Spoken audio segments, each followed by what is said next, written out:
నేను చిన్నప్పుడు నా డిగ్రీ టైంలో మోస్ట్ ఇన్స్పైర్ చేసే వ్యక్తి నన్ను అన్నా హజారే. ప్రతి గ్రామం నుంచి ప్రతి వార్డు నుంచి 25,000 మందికి free education, boarding, lodging, medicine అన్నీ కూడా ఇవ్వాలనేటువంటిది మా యొక్క ఉద్దేశం. ఫస్ట్ స్ట్రెస్ ఉండదు, రెండు మంచి టీచర్స్, మంచి రిజల్ట్స్ ఉంటారు, మంచి ఆరోగ్యకరమైనటువంటి భోజనం ఉంటుంది. వాటిలో దాన్ని అఫోర్డబిలిటీ చేశారు. పెట్టిన మొదటి సంవత్సరంలోనే స్టేట్ సెకండ్ ర్యాంక్ రావడం జరిగింది. సెకండ్ ఇయర్లో మళ్ళీ స్టేట్ సెకండ్ ర్యాంక్ వచ్చింది. So called number 1 number 2 call చేసిందంటే ఆ ఎమోషనల్ కనెక్ట్ ఉండదు, ఒక ర్యాపా ఉండదు. డబ్బులకు వెనకాడకుండా మంచి లెక్చరర్స్ని, సీనియర్ లెక్చరర్స్ని ఎక్కువ శాలరీ ఇచ్చేనా కూడా తీసుకోవడం జరుగుతుంది. ప్రగతిలో ముఖ్యంగా గర్ల్స్కు చాలా సేఫర్ కాలేజు, గర్ల్స్కు చాలా సూటబుల్ కాలేజు. పేరెంట్స్ సాటిస్ఫైడ్గా ఉన్నారు, పిల్లలు సాటిస్ఫైడ్గా ఉన్నారు. ఇంకా ఏమైనా మీరు చేయలేనిది కానీ చేయాలనుకున్నది కానీ మీ లైఫ్ మిషన్ ఏముందండి? ఇంకా జహీరాబాద్లో ఒక 219 ఎకరాలు ఒక యూనివర్సిటీ లెవెల్కి తీసుకెళ్ళి ఈ 25,000 మంది పిల్లలు అక్కడ ఒక మంచి వాతావరణంలో చదువుకోవాలి. నీటిలో గొప్ప భావజాలం ఏంటంటే మానవత్వం.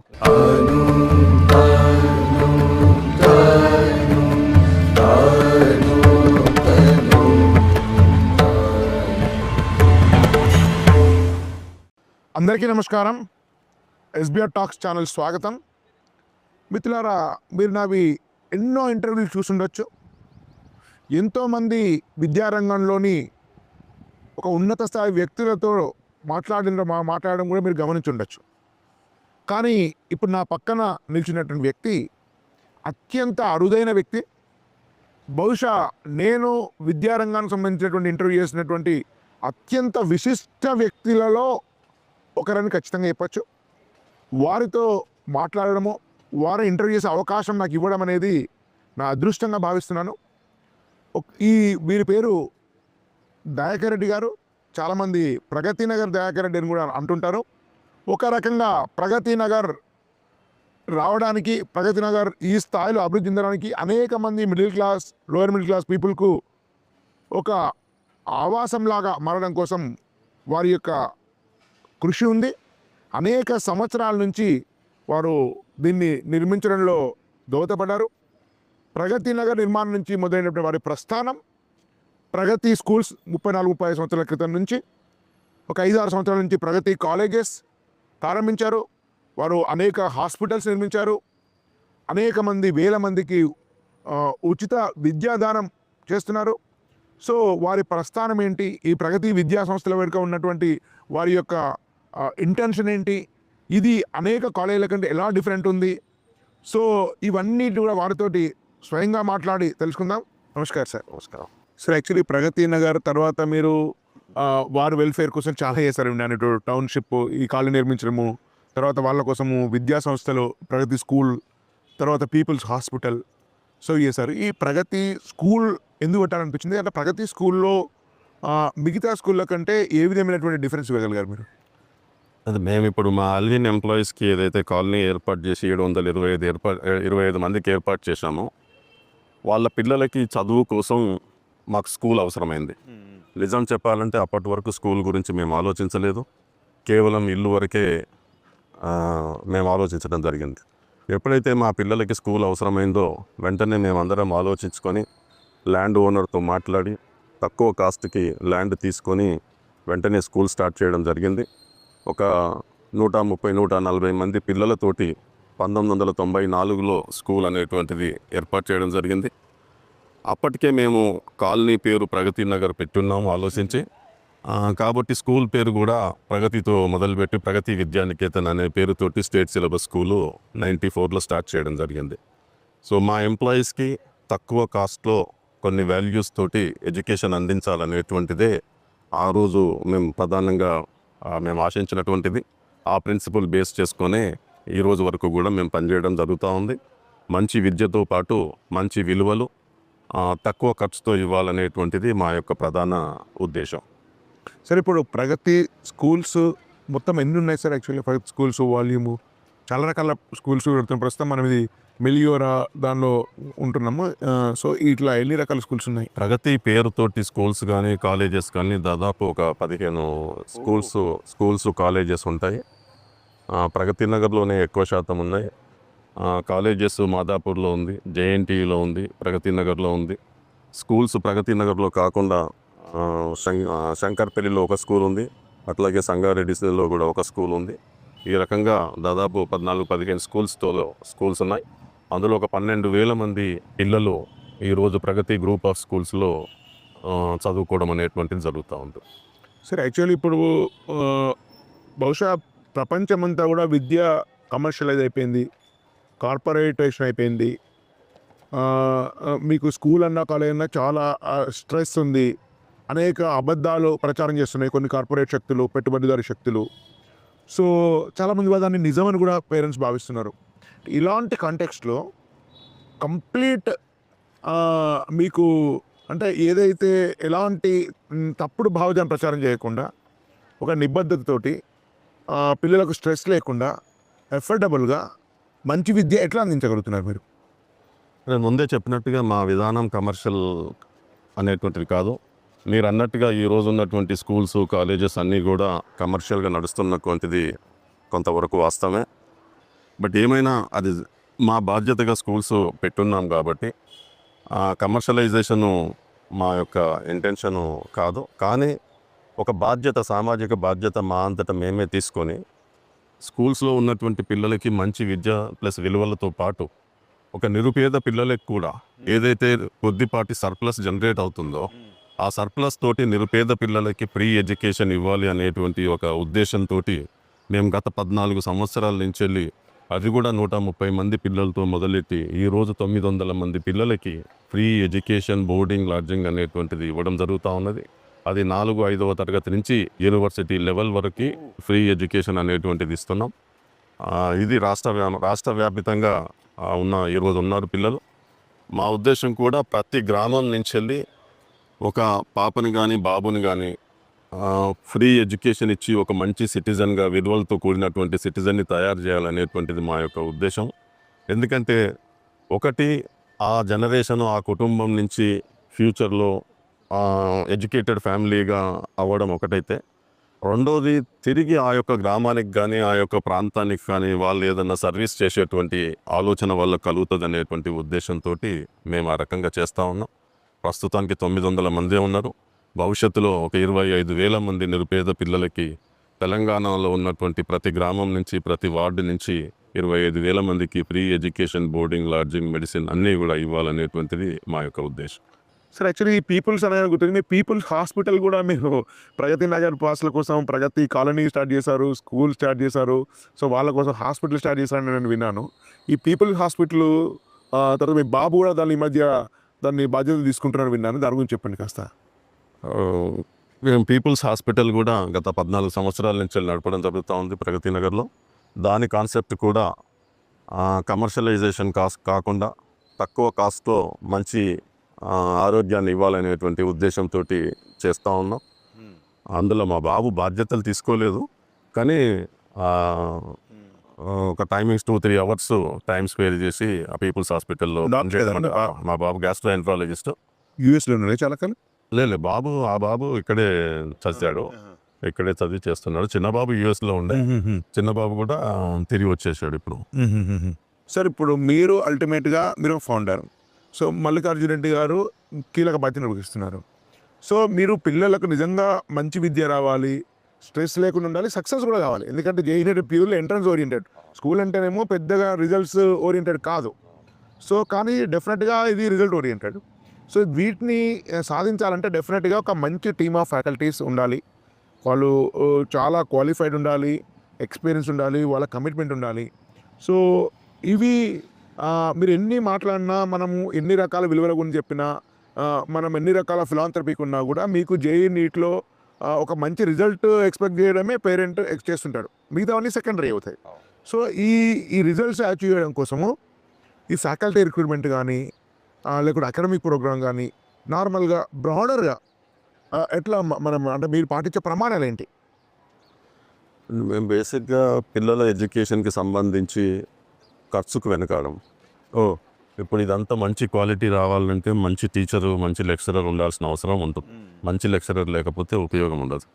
కాబట్టి డబ్బులకు వెనకాడకుండా మంచి లెక్చరర్స్ని, సీనియర్ లెక్చరర్స్ని ఎక్కువ శాలరీ ఇచ్చైనా కూడా తీసుకోవడం జరుగుతుంది. అందుకని ఆ రకంగా ఒక రకంగా పిల్లలు క్రీమ్ అంతా కూడా మీరు అన్నట్టుగా నెంబర్ 1, నెంబర్ 2 కాలేజెస్కి వెళ్ళడం జరుగుతుంది. మన దగ్గరకు వచ్చేటువంటి వాళ్ళంతా కూడా యావరేజ్ పిల్లలే ఎక్కువ శాతం వస్తారు. బట్ అయినా అందులో కూడా మెడికల్ లాంటి పిల్లలు ఉంటారు కాబట్టేసి వాళ్ళ కోసం మనం ఆ సీనియర్ లెక్చరర్స్ని పెట్టి ఆ రకంగా మంచి ఎడ్యుకేషన్ ఇచ్చేటువంటి ప్రయత్నం చేస్తాం. ఎవరైతే వాళ్ళ యొక్క టీచింగ్ మెథడాలజీ కావచ్చు, లేకపోతే పనిష్మెంట్స్ ఇచ్చే పద్ధతి కావచ్చు, అట్లాంటిది ఏదైనా ఉంటే వాళ్ళ మీద వెంటనే యాక్షన్ తీసుకొని కూడా పంపించడం జరుగుతుంది. తద్వారా మంచి స్టాఫ్ని రిటైన్ చేసుకునేటువంటి ప్రయత్నం మేము చేస్తుంటాం. అందుకని మంచి రిజల్ట్స్ రావడం జరుగుతూ ఉంది.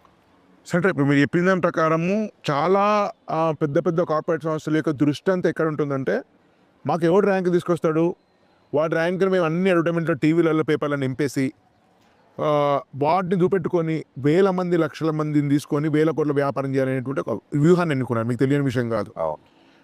మీరేమో ఒక యావరేజ్ అబవ్ యావరేజ్ స్టూడెంట్స్ని కూడా మీకు బెస్ట్ ర్యాంకర్స్గా తీర్చిదిద్దేటువంటి పని చేస్తున్నారు. సో అయితే ఈ క్రమంలో మీరు ఆల్రెడీ 900 మందికి మీరు ఫ్రీ ఎడ్యుకేషన్ విత్ ఫ్రీ భోజనంతో ఇస్తున్నారు.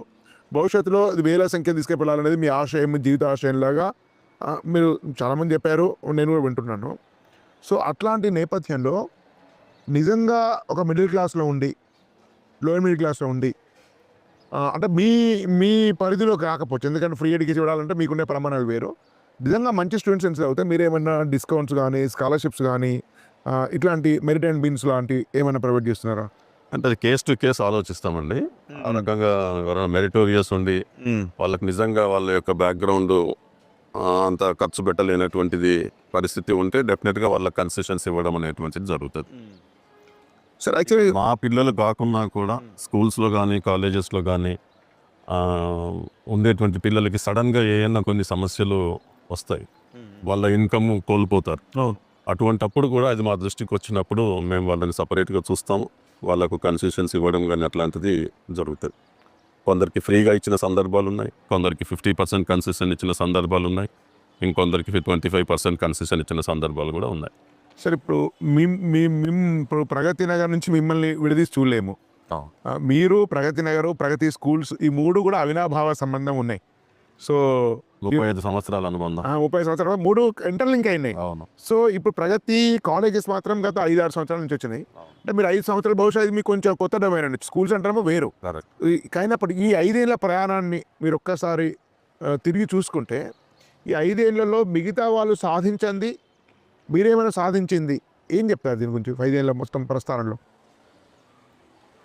ఈ 5 ఏళ్లలో మేము ఏదైతే ఆశించి పెట్టామో ప్రధానంగా స్ట్రెస్ ఫ్రీ ఎడ్యుకేషన్ ఇవ్వాలని చెప్పేసి అనుకున్నాం, క్వాలిటీ ఎడ్యుకేషన్ ఇవ్వాలని అనుకున్నాం, మంచి ఫుడ్ ఇవ్వాలని చెప్పేసి అనుకున్నాం, మంచి ఇన్ఫ్రాస్ట్రక్చర్ ఇవ్వాలని చెప్పేసి అనుకున్నాం.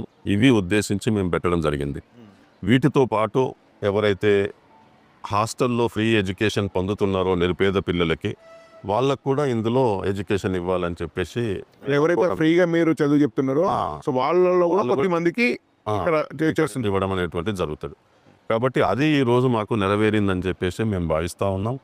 మమ్మల్ని నమ్మి ఏ పేరెంట్స్ అయితే కాలేజెస్లో గత 4-5 సంవత్సరాల నుంచి చేర్పించున్నారో మేము వారికి పూర్తిగా న్యాయం చేయడం జరిగింది.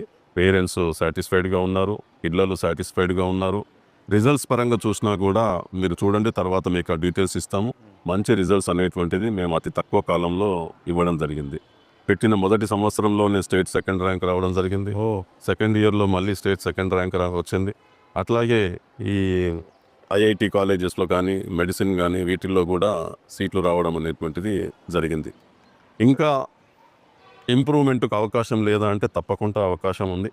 ఎక్కడ ఏది స్టాగ్నెంట్ కాదు. కాబట్టి అవే ఆశయాల్ని ముందు పెట్టుకొని ఇంకా మేము ముందుకు వెళ్ళాలని చెప్పేసి భావిస్తున్నాం. ఆ రకంగా ముందుకెళ్తాము. అంటే ఓవరాల్గా మీతో మాట్లాడినాక నాకు అర్థమైంది ఏంటంటే, ఫస్ట్ స్ట్రెస్ ఉండదు, 2 మంచి టీచర్స్, మంచి రిజల్ట్స్ ఉంటారు, మంచి ఆరోగ్యకరమైనటువంటి భోజనం ఉంటుంది వాటిలో. ఈ 3తో పాటు ఈ 3 ఉన్నప్పుడు ఏమైతే చాలా కాస్ట్లీ అయిపోతుంది. అది లేకుండా దాన్ని అఫోర్డబిలిటీ చేశారు. సో ఈ 4 ప్రగతి విద్యా సంస్థల నుంచి ఆశించని భావించవచ్చా పేరెంట్స్? తప్పకుండా. కాకపోతే కాలేజెస్ ఫీజు అంటే ఈరోజు బాగా పోటీపడి తగ్గిస్తున్నటువంటి సందర్భాలు కూడా ఉన్నాయి అడ్మిషన్స్ కోసం. మేము అంత లోగా వెళ్ళి ఆ రకంగా చేసేటువంటి ఆలోచన లేదు. సో మా యొక్క ఈ ఖర్చులు ఏదైతే మీట్ అవ్వడానికి ఎంతైతే ఫీ స్ట్రక్చర్ ఉండాలనో అంత ఫీ స్ట్రక్చర్ మాత్రం మేము మెయింటైన్ చేస్తున్నాం. సార్ యాక్చువల్గా ముఖ్యంగా ఇంటర్మీడియట్ స్కూల్ అంటేనేమో చాలా చిన్నప్పటి నుంచి మన దగ్గర ఉంటారు, మీరు మీ మీ ఆలనా పాలన ఉంటుంది. ఇంటర్మీడియట్ విషయానికి వస్తే సార్ వాళ్ళు డిఫరెంట్ సోషో ఎకనామిక్ కండిషన్స్ ఉంటుంటారు. వాళ్ళు పల్లెటూరు నుంచి వస్తారు, ఓ పట్టణం నుంచి వస్తారు. సో ఆ నేపథ్యంలో చాలా డిఫరెంట్ వరల్డ్, ఇంటర్మీడియట్ అంతా కూడా డిఫరెంట్ వరల్డ్. స్కూల్ అంటే తెలిసిన టీచర్సే ఉంటారు, తెలిసిన ఏరియానే ఉంటుంది అది. సో ఇట్లాంటి వాళ్ళు చాలా రకాల తడబాటు ఉంటుంది, అడాప్టబిలిటీ ఇష్యూస్ ఉంటాయి. సో వాడికి పేరెంట్ని మిస్ అవుతుంటారు. సో ఇన్ని రోజుల నుంచి ఉన్నటువంటి టీచర్సు పీర్ గ్రూప్ యొక్క అనుబంధం మిస్ అవుతుంది. సో ఒక కొత్త ప్రపంచంలోకి ఇంటర్మీడియట్ వెళ్ళిన తర్వాత చాలా వరకు సమస్యలు ఏమవుతున్నాయి, even so called number 1 number 2 call చేసిందంటే ఆ ఎమోషనల్ కనెక్ట్ ఉండదు, ఒక ర్యాపో ఉండదు. ఆ టీచర్స్ కానీ మేనేజ్మెంట్కు పిల్లలకు కానీ ఇవన్నీ ఉండదు. సో దాంతో ఆ డిస్కనెక్ట్ ఏర్పడేసి దాని నుంచి చదువు మీద ఇంట్రెస్ట్ కోల్పోవడము, స్ట్రెస్ కావడము, రకరకాల దుష్పరిణామాలు దాని జరుగుతుంది.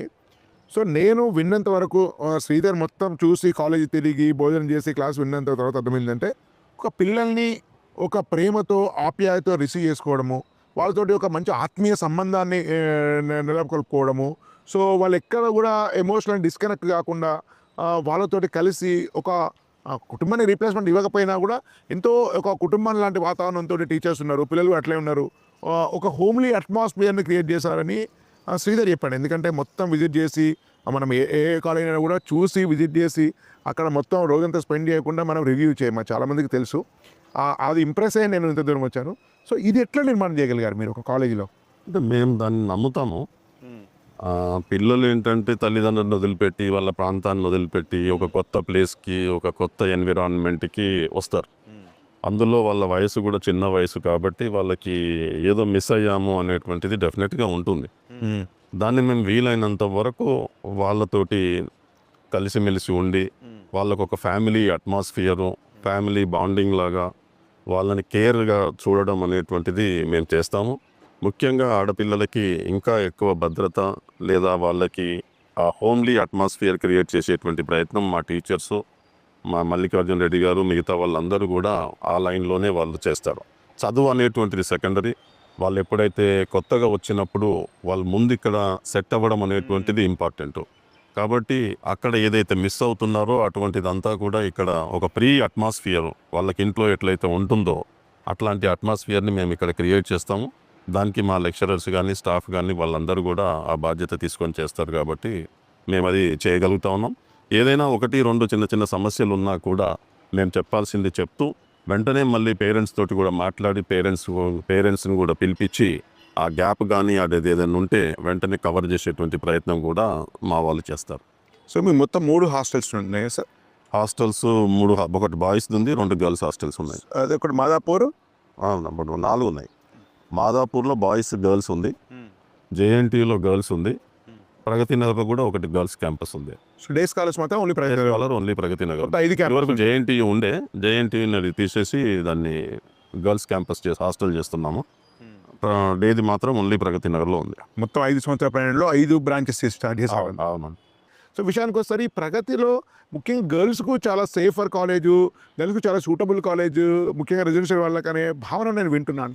ఇది సమాజంలో స్త్రీలు ఆడపిల్లలకి ఎక్కువ అభద్రత అవన్నీ ఉన్నాయి కాబట్టి దాన్ని అధిగమించాలని చెప్పేసి వాళ్ళకి ఎక్కువ ప్రొటెక్షన్ ఇవ్వాలనేటువంటి ఉద్దేశంతో వాళ్ళని ఆ రకంగా, అంటే మిగతా వాళ్ళని బాయ్స్ని చూడలేదని కాదు, బట్ ప్రత్యేకత కొంచెం ఆడపిల్లల పట్ల ఉంటుంది. ఏ రకమైనటువంటి బ్యాడ్ ఇన్సిడెంట్స్ జరగకుండా ఆ జాగ్రత్తలన్నీ తీసుకుంటాం కాబట్టి అది పేరెంట్స్ దగ్గరికి రీచ్ అయ్యి పేరెంట్స్ తిరిగి ఇంకా వేరే పేరెంట్స్కి వాళ్ళకు చెప్పి ఆ పద్ధతుల్లోనే అడ్మిషన్స్ రావడం అనేటువంటిది కూడా జరుగుతూ ఉంది. యాక్చువల్గా మీ మొత్తంలో ఇంకా ఏమైనా మీరు చేయలేనిది కానీ చేయాలనుకున్నది కానీ మీ లైఫ్ మిషన్ ఏముందండి? ఇంకా నేను ముఖ్యంగా ఇంప్రెస్ అయినటువంటిది ఒరిస్సాలో doctor Achyuta Samantha kids Kalinga institute plus kids Kalinga institute of social sciences కట్టాడు. తను కూడా కొన్ని స్కూల్స్, కాలేజెస్, బిజినెస్ పరంగా చేస్తున్నాడు. అట్లాగే ఫ్రీగా కూడా ట్రైబల్ పిల్లలకి ఒక 25-30 వేల మంది పిల్లలకి ఈరోజు ఫ్రీ ఎడ్యుకేషన్ ఆయన ఇవ్వగలుగుతూ ఉన్నాడు. ఆయనను చూసి నేను ఇంప్రెస్ అయ్యి మనం కూడా ఎందుకు చిన్న లెవెల్లో చేయాలి, పెద్ద లెవెల్ ఎందుకు చేయలేము అనేటువంటి స్ఫూర్తిని నేను ఆయన నుంచి పొందడం జరిగింది. కాబట్టి నా లైఫ్ టైంలో నేను లేట్గా స్టార్ట్ చేశాను, బట్ అయినప్పటికీ 80 ఇయర్స్ వచ్చేలోపు ఒక 25 వేల మంది నిరుపేద పిల్లలకి తెలంగాణ ప్రతి గ్రామం నుంచి వెళ్ళి ఒకరు, ప్రతి వార్డు నుంచి వెళ్ళి టౌన్లలో కానీ కార్పొరేషన్లలో కానీ ప్రతి వార్డు నుంచి ప్రతి బస్తీ నుంచి వెళ్ళి ఒకరు ఉండాలి అనేటువంటిది నా యొక్క ఆశయం. దానికోసము జహీరాబాద్లో ఒక 219 ఎకరాలు ల్యాండ్ కూడా తీసుకొని అట్లా పెట్టున్నాము. ఫ్యూచర్లో దాన్ని అక్కడే ఒక యూనివర్సిటీ లెవెల్కి తీసుకెళ్ళి ఈ 25,000 మంది పిల్లలు అక్కడ ఒక మంచి వాతావరణంలో చదువుకోవాలి అనేటువంటిది, స్కిల్ డెవలప్మెంట్ కూడా అక్కడే నేర్చుకొని చేయాలనేటువంటిది మా యొక్క ఉద్దేశం. ఇది ఎంత టైం పడుతుంది, నా లైఫ్ టైం లోపల సాధ్యమవుతుందా లేదా చూడాలి. సార్ యాక్చువల్గా చాలామంది ఇక్కడ ఈవెన్ సాఫ్ట్వేర్ వాళ్ళు కానీ కొంచెం లోయర్ మిడిల్ క్లాస్ వాళ్ళు కానీ కొంచెం కంఫర్ట్ లివింగ్ కోసం ప్రగతి నగర్లో ఉంటా అని చెప్తుంటారు. ఎందుకంటే ఈవెన్ రెంట్స్ కూడా తక్కువ, కంఫర్ట్స్ కూడా మిగతా వాటికంటే తేడా ఏం లేదు. ఏదో ప్రగతి నగర్ అంటే ఒక ఈవెన్ చాలామంది ప్రగతి నగర్ కంఫర్ట్ జోన్ లాగా ఫీల్ అవుతున్నారు.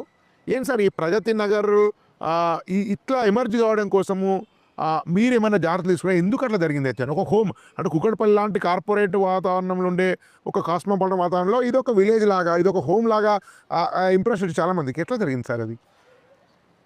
ప్రగతి నగర్ని మేము ప్రత్యేకంగా డెవలప్ చేయడం జరిగింది. గత 20 సంవత్సరాలు గ్రామ పంచాయతీ అంతా కూడా మా టీం కంట్రోల్ని ఉండడం మూలాన ప్రగతి నగర్ని ఒక మోడల్ గ్రామ పంచాయతీగా మొదటి నుంచి ఆ ప్రయత్నం చేశాం. ఉదాహరణకి ప్రతి ఇంటికి ఒక 2 చెట్లు పెట్టాలి, వాళ్ళే మెయింటైన్ చేయాలనేటువంటి రూల్ పెట్టాము. అది ఈరోజు ఇంత గ్రీనరీ ఉండడానికి కారణం ఆ రోజు మేము తీసుకున్నటువంటి నిర్ణయం.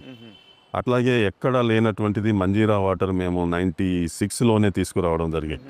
ఇప్పుడు మంజీరా వాటర్ గ్రామాలకు వస్తుంది. మేము అటువంటిది 30 సంవత్సరాల క్రితమే దాన్ని తీసుకురావడం జరిగింది. ప్లస్ ఆరోగ్యానికి హానికరమైనటువంటి ఏది కూడా మేము అలౌ చేయలేదు. ప్లాస్టిక్ కవర్స్ అలౌ చేయలేదు. కూల్ డ్రింక్స్, కోక్ కానీ, థమ్స్అప్ కానీ, మజా కానీ ఇట్లాంటివి కూడా మేము అలౌ చేయలేదు. ఆ రోజు నుంచి బిల్డప్ చేసినటువంటి యూనిటీ స్పిరిట్ ఏదైతే ఉందో దాని మూలాన ఈరోజు ఇక్కడ వైన్ షాప్ అనేటువంటిది లేదు. సిగరెట్స్, గుట్కాలు ఇవి కూడా అమ్మడం నిషేధం ప్రగతి నగర్లో. ప్లస్ ఇన్ఫ్రాస్ట్రక్చర్ కూడా బౌలెడంత ఈరోజు ఎక్కడ లేనటువంటి 52 పార్కులు ప్రగతి నగర్లో మేము డెవలప్ 52 పార్కులు నేషనల్ లీడర్స్ పేరు మీద మేము పెట్టాము. 1,00,000 గజాలు 52 పార్కుల ఏరియా. ఈరోజు వాటి విలువ చూస్తే 1000 crores. మిగతా అన్ని చోట్లలో మళ్ళీ తిరిగి పార్కుల్ని అమ్ముకోవడం కానీ ఇంకోటి జరిగింది. ప్రగతి నగర్లో 52 పార్కుల్ని ప్రొటెక్ట్ చేయడం చెప్పుకోదగినటువంటిది. Plus first ISO certified gram panchayat కంట్రీలో. ఓకే. తర్వాత ఎవ్వరు ఊహించినటువంటిది మేము సివేజ్ ట్రీట్మెంట్ ప్లాంట్ పెట్టాం మొత్తం గ్రామానికి. సో అది కూడా first environment certified gram panchayat in the country. Sir actual నేను చిన్నప్పుడు నేను డిగ్రీ టైంలో మోస్ట్ ఇన్స్పైర్ చేసే వ్యక్తి నన్ను అన్నా హజారే. నేను రాజావసతి పోదాం అనుకున్నాను కూడా. బహుశా హైదరాబాద్లో అన్నా హజార్ లాంటి వ్యక్తిని చూస్తుంటే నాకు అనిపిస్తుంది. అది పెద్ద నిజంగా సార్ ఒక హైదరాబాద్ చేయడం చాలా కష్టం, ఊళ్ళో చేయడం చాలా సులభం అది. సార్ ఇప్పుడు ఎన్నో భావజాల గురించి చర్చలు జరుగుతుంటాయి మీడియాలో, వాటిలో నిజమైన అన్నిట్లో గొప్ప భావజాలం ఏంటంటే మానవత్వం, రియల్ హ్యూమనిజం. కరెక్ట్. సో మీరు రియల్ హ్యూమనిస్ట్, దాన్ని మించినటువంటి మించినటువంటి తత్వం కానీ బోధ కానీ వివేకానందుడు చెప్పిన అదే, లేకుంటే వేరే రకంగా సంబంధించిన వామపక్షం నుంచి చెప్పిన వాళ్ళు కూడా అదే. సో అది నిజంగా 100కి 100 ఆచరించారు. మీరు 80 సంవత్సరాలు గౌతమ బుద్ధుడు 80 సంవత్సరాలు జీవించారని చెప్పారు. 80 సంవత్సరాలు పరిపూర్ణంగా మీరు అంతకంటే ఎక్కువ జీవించి ఇదంతా సాకారం చేసి 25,000 మంది కంటే ఎక్కువ మందికి సేవ చేయాలని కోరుతున్నాను. మాలాంటి అనేక మంది మీలాంటి ఇన్స్పైర్ అయిన వాళ్ళే మీ మిగతా జీవితంలో మిగిలినటువంటి కార్యాన్ని ఫలసిద్ధి చేస్తాయని ఆశిస్తున్నాము. ఈ వేల మంది లక్షల మంది పేరెంట్స్ తరపున, అన్నార్థుల తరపున, అనేక మంది బీద వ్యక్తుల తరపున, ఒక పౌర సమాజం తరపున మీ అందరికి కూడా మనస్ఫూర్తిగా కృతజ్ఞతలు చెప్తూ సెలవు తీసుకున్నాను. Thank you very much sir. ధన్యవాదాలు.